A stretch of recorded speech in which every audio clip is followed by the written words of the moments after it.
During the September-October long weekend in Oberon, New South Wales, a very special event took place. The celebration of the Centenary of the Oberon Tarana Railway Line and Model Railway Exhibition.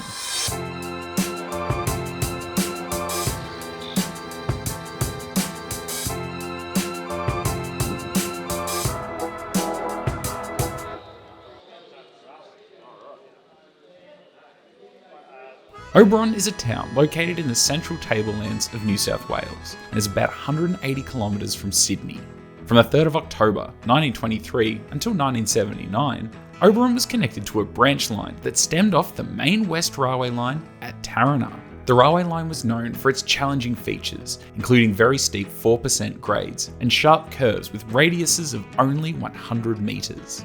It was primarily served by lightweight locomotives, particularly the 19 class steam locos, and later the 49 class diesels.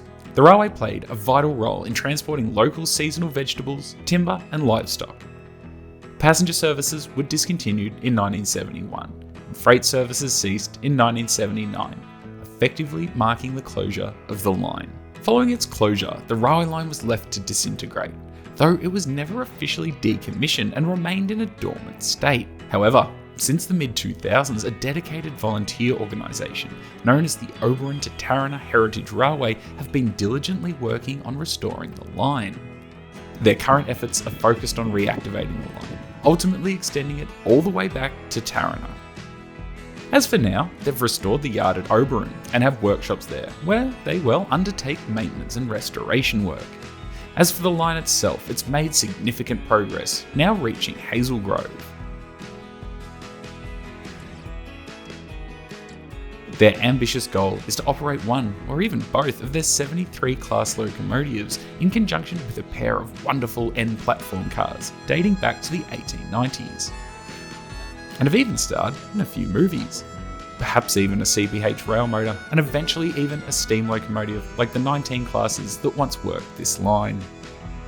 The ongoing restoration effort is a testament to the dedication and passion of the volunteers involved in preserving the railway's heritage and ensuring its continued operation. All details on the railway line and what their current goals are have been listed on their website, and I strongly suggest to take a look. The ongoing efforts to restore and revitalise the railway are indeed quite exciting, and it's expected to become one of Australia's must-visit heritage railways. As I plan to revisit once the railway is officially open, I am looking forward to enjoying a ride and taking a more comprehensive exploration of this remarkable piece of railway history.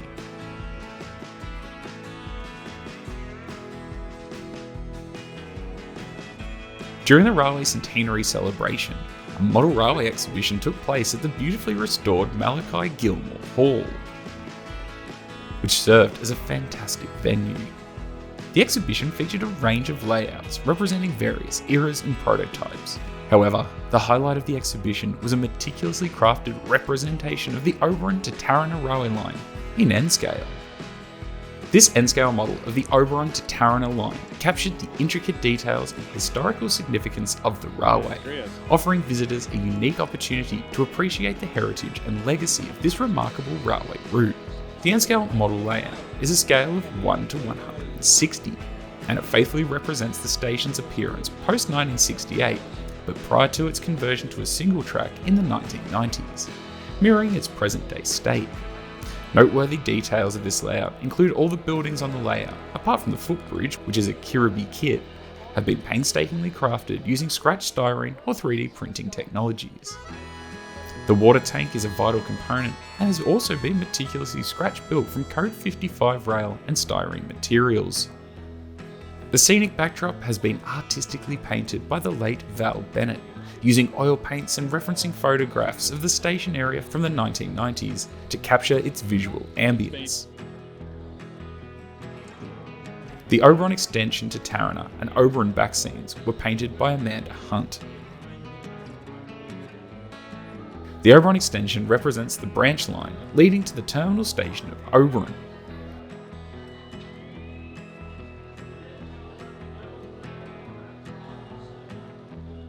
The layout has been carefully designed to align with the actual railway, emphasising selective compression to recreate similar grades, track curves, and features such as the intermediate sidings at Hazelgrove and Carlwood, as well as landmarks including the Fish River Bridge and trestle bridges of Snakes Creek and Emu Creek.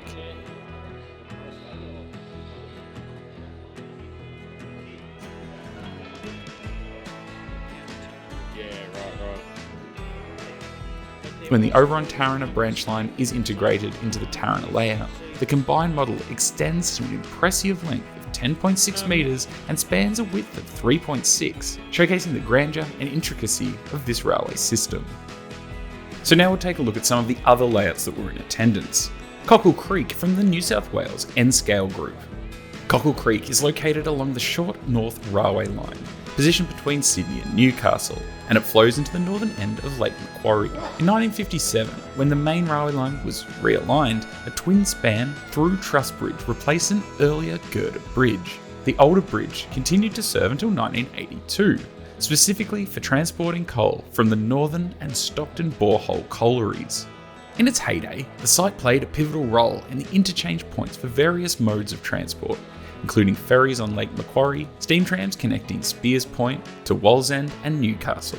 The diorama faithfully recreates the area's appearance during the period spanning from the 1960s to the 1980s, and it was meticulously constructed by dedicated members of the New South Wales N-Scale Group.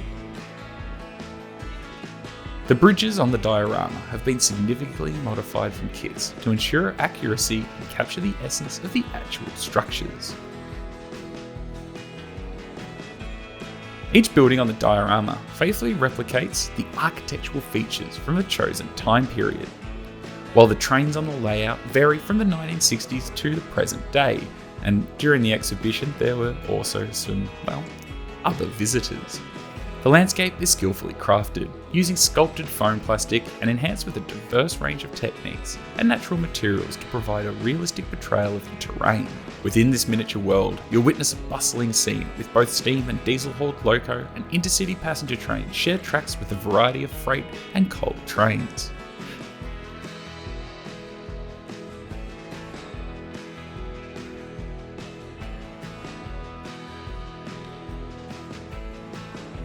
English layout Staveley. Staveley is an intricately crafted fictional village situated somewhere between Exeter and Plymouth in the southwest of England. The imaginative model represents a railway world as it might have appeared in 1947 and revolves around a branch line owned and operated by the Great Western Railway. The model brings to life a vibrant, historical, rich railway scene with the following notable features, starting with a look at the passenger traffic. The portrayal includes traditional Great Western branch line passenger consists, featuring auto trains that were icons of the era. Additionally, it showcases the bustling summer holiday specials, often hauled by larger express locomotives, which would have been a common sight during this time. There's a company in the UK that does a conversion kit. Regular freight trains play a vital role in this model's narrative. These include the transportation of dairy products from the local farming communities and deliveries to the local coal merchants, G. Pedley and Sons. The model's baseboards are constructed from IKEA shelves that have been artfully painted and built up with foam, plaster bandage and plywood, providing realistic foundation for the railway setting.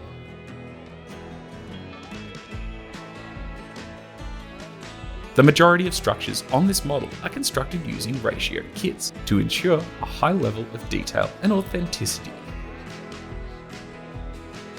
The rolling stock is a diverse selection from various manufacturers, including Pico, Dapol, Graham Farish and Union Mills. These accurately depict the variety of liveries used during this period, ranging from 1912 through to 1947. The model offers a captivating glimpse into the fictional yet historically grounded railway world, capturing the essence of the Great Western Railway's branch line in the mid-20th century. It's a testament to the craftsmanship and dedication of its creator, Richard, who provides a unique opportunity for enthusiasts to immerse themselves in this rich and vibrant railway history.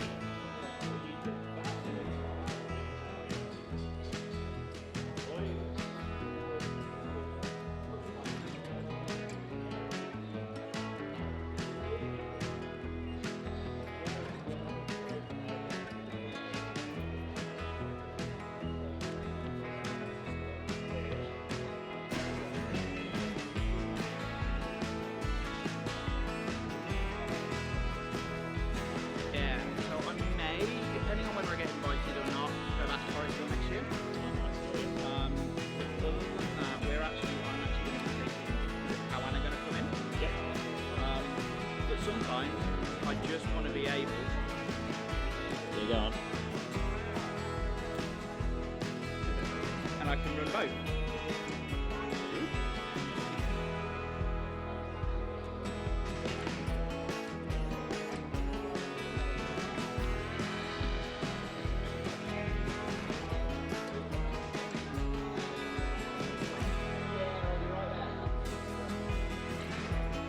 Western Sunset, designed by Greg Young, is a captivating, small-scale Z-gauge model railway.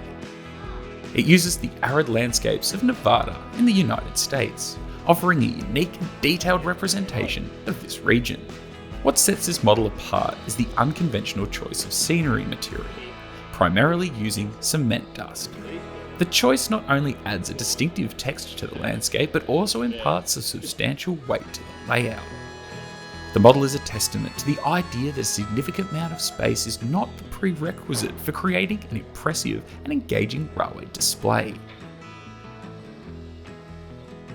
Leask from the Great Railway Modellers of Australia. This is an Australian N-scale model railway layout that faithfully recreates the ambience of a typical New South Wales country town. The layout prominently features a butter factory that draws aspiration from a real-life counterpart located at Albion Park Rail within the Wollongong area. This attention to detail adds an authentic touch to the representation.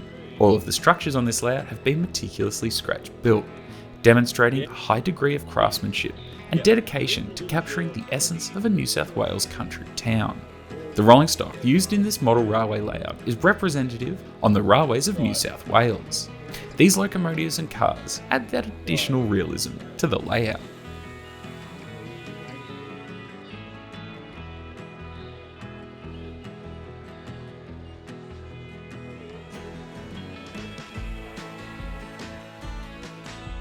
Ginder by Peter Bayer of the Great Railway Modellers of Australia. This is a freelance prototypical model railway layout inspired by the actual location of Ginder, situated just out of Cootamundra on the New South Wales Main South Line. Ginder aptly captures the essence of the rural countryside in the Riverina region of New South Wales. The scenery and setting evoke the picturesque landscapes and environments found in this part of the country. The layout's construction, from the track work to the scenic elements, was completed in a remarkably short span of 5 weeks. This demonstrates that you can create an enjoyable and realistic model railway, even with the constraints of a space-restricted home setting. The simplicity and effectiveness of the scenery and track work in Ginder is a testament to the idea that a remarkable model railway layout can be created quickly and can still provide an enjoyable experience for everyone involved. This freelance prototypical model railway allows enthusiasts to appreciate the charm of a rural New South Wales condensed in a masterfully crafted form. Flusberg, a labour of love created by Daniel Thompson and his family, is a freelance model railway set in Germany and built in Z-scale. Measuring 1200 by 450 millimeters, this compact layout showcases various scenic elements including a castle and a river crossings. The name Flusberg is derived from the German language and translates to river castle. The layout takes inspiration from this name, which aptly describes the presence of the castle and the river features within the model. This model offers viewers a delight in condensed representation of the German landscape, allowing enthusiasts to immerse themselves in the charm of a river castle setting.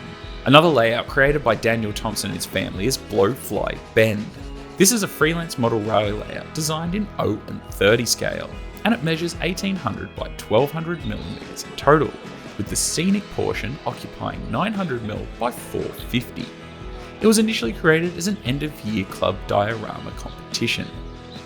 This layout beautifully captures the essence of the Australian bush scene, drawing inspiration from the remarkable modelling work of Jeff Knott.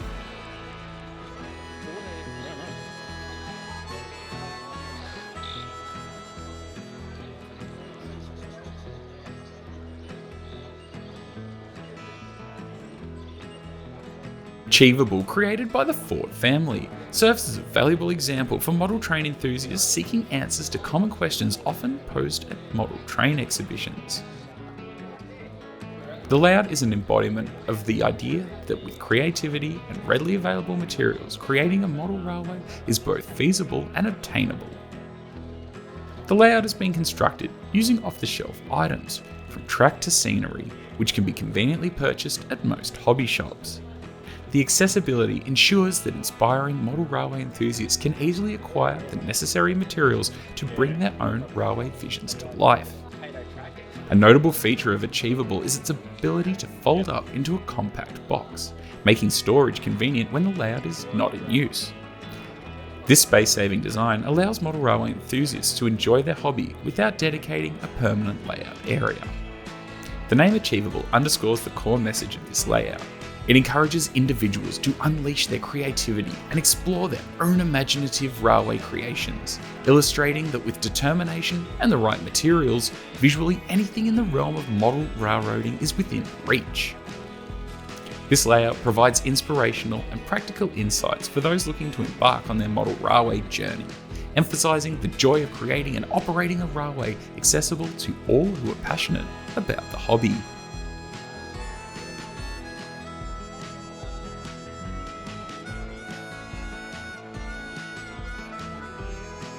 Been a While, a remarkable model railway layout created by the Lewis family, and stands as a testament to the power of imagination and family collaboration. Been a While is a product of the family's ingenuity, with its design being an original creation. It emerged as a labour of love, beginning on the 17th of June 2008 and continuing to evolve up to present date. The name Been a While was thoughtfully chosen, reflecting on the time and effort invested into designing, modifying and finding the perfect name for the layout. It epitomises the creative process that led to its development. Unlike many model railway layouts that replicate real towns or cities, Been a While is a product of the family's collective imagination. It is a place conjured from their creativity and not tied to any specific location. The layout features a range of rolling stock, including Australian locomotives spanning both steam and diesel eras, appealing to a broad audience. Additionally, it caters to a younger generation, with the presence of beloved characters like Thomas the Tank Engine and his friends. Been a While is built up on a sturdy foundation of plywood and framing timber, measuring 4 metres by 2.2 metres, consisting of 6 pieces with an optional interchangeable 7th piece. The creation of Been a While has become a family endeavour, with the back seam meticulously hand-painted from scratch. The layout embodies the spirit of shared creativity and dedication. The Lewis family's Been a While is an inspirational model railway layout that showcases the boundless possibilities of integrational collaboration and a profound love for the hobby. It stands as an invitation to all to appreciate the beauty of model railways and to share it with family and friends.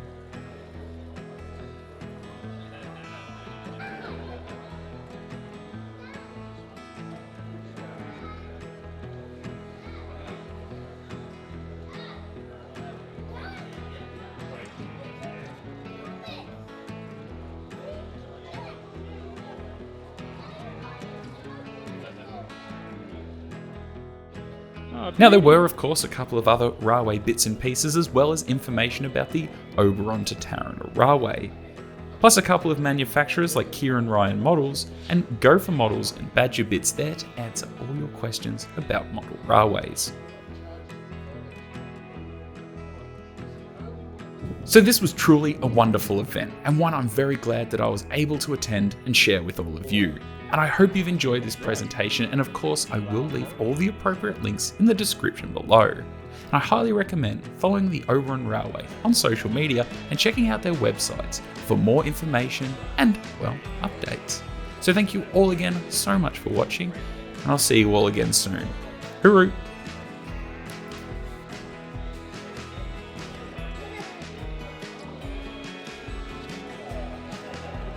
Bit fast anyway.